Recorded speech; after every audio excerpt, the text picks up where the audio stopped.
Dr. Batchelor, you make an excellent point in the film that this is a healthcare crisis that is not only affecting Black birthing people, but it's also emblematic of deeper issues within our overall healthcare system.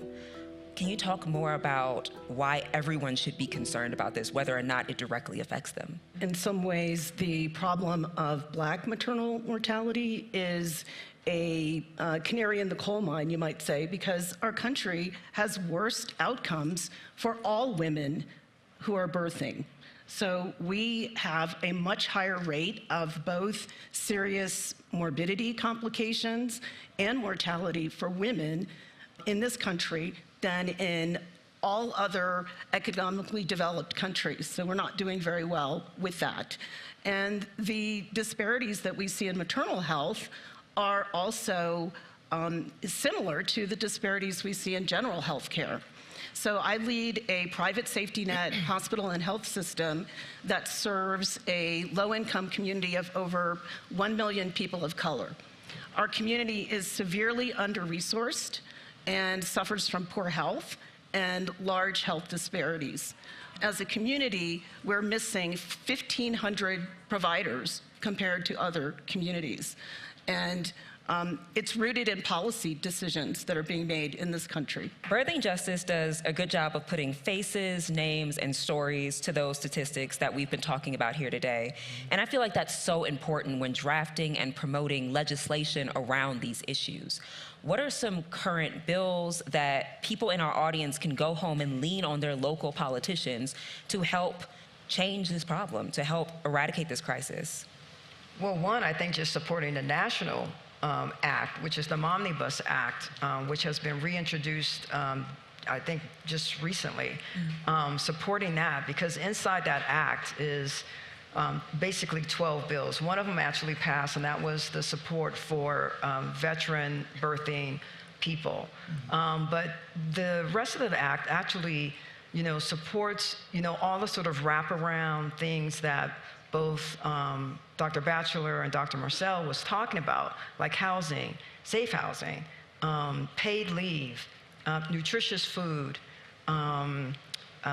access to care through transportation, if that's what's needed.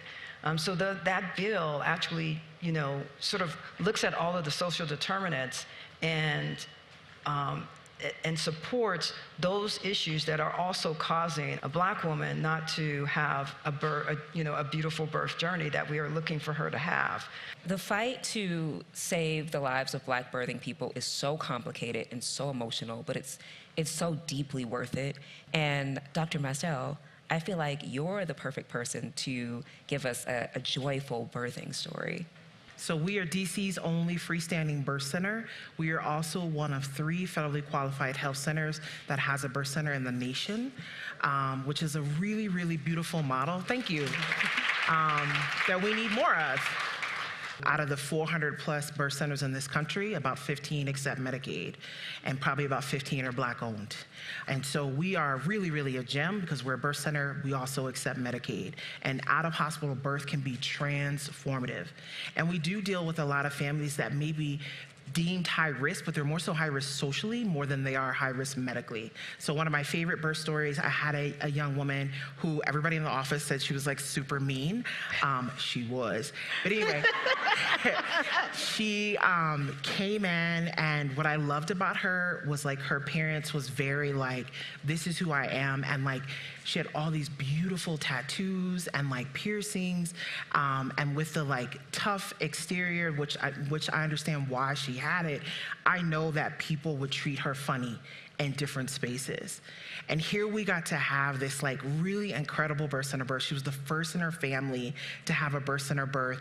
And there was this moment that I was sharing with you where she was like on hands and knees trying to push out her baby, but in one arm she had like her husband, and one arm she had her sister, and from the back it looked like she was making a heart. And then like the birth assistant was on one side giving counter pressure, the doula was on the other side giving counter pressure, and I'm at the perineum. Y'all, that's where the baby come out.